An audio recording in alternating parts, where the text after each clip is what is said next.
முக்கியமான நேரத்துல ஒரு கை வந்து கரெக்டா தடுத்து நிறுத்தும்.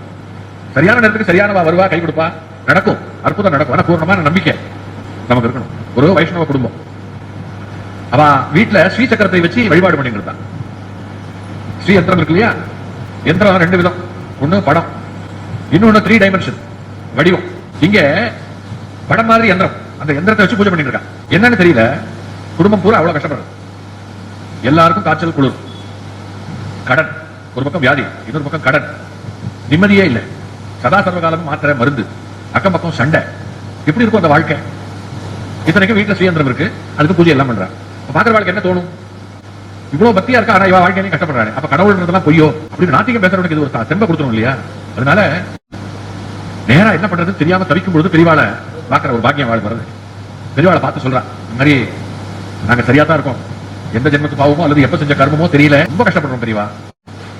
இத்தனைக்கும் நாங்க எங்க வீட்டுல ஸ்ரீயந்திரத்தை வைத்து பூஜை செய்கிறோம் அப்படிங்கிறார். பெரியவா அதெல்லாத்தையும் பொறுமையா கேட்டு என்ன சொன்னார், அந்த ஸ்ரீயந்திரத்தை வச்சு எப்படி பூஜை பண்றாரு சொல்லு அப்படின்னா.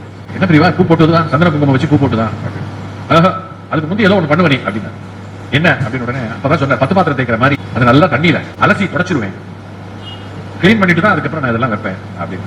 அதை எடுத்துட்டு வா அப்படின்னு எடுத்துன்னு வந்து அந்த யந்திரத்தை பார்த்தா, யந்திரம் தான் உங்களுக்கு தெரியும், முக்கோணம் கோடு இதெல்லாம், இதுக்கு நடுவுல ஏகப்பட்ட கீரல். இந்த தேய்க்கிறாங்க வச்சு துடைக்கிறேன்னு சொல்லி போட்டு செய்யும் பொழுது பல வருஷமா பூஜை பண்றது, அது துணியில ஏதாவது டஸ்ட் ஒட்டிட்டு இருந்து அது, அல்லது இன்னைக்கு நம்ம வந்து அழுக்கு போகணும் அப்படிங்கிறதுக்காக என்னமோ போட்டு தேய்க்கிறோம், முக்கமாவை போட்டு தேய்க்கிறோம், சீக்கா போட்டு தேய்க்கிறோம். இந்த மாதிரிலாம் பண்ணும்பொழுது ஒரு கல்லோ அல்லது ஏதோ ஒன்று இருந்து அப்படியே சரண் போட்டு அது ஒரு கோடு போட்டுரும் இல்லையா? அதுல நிறைய கீரல்கள், தப்பு தப்பா.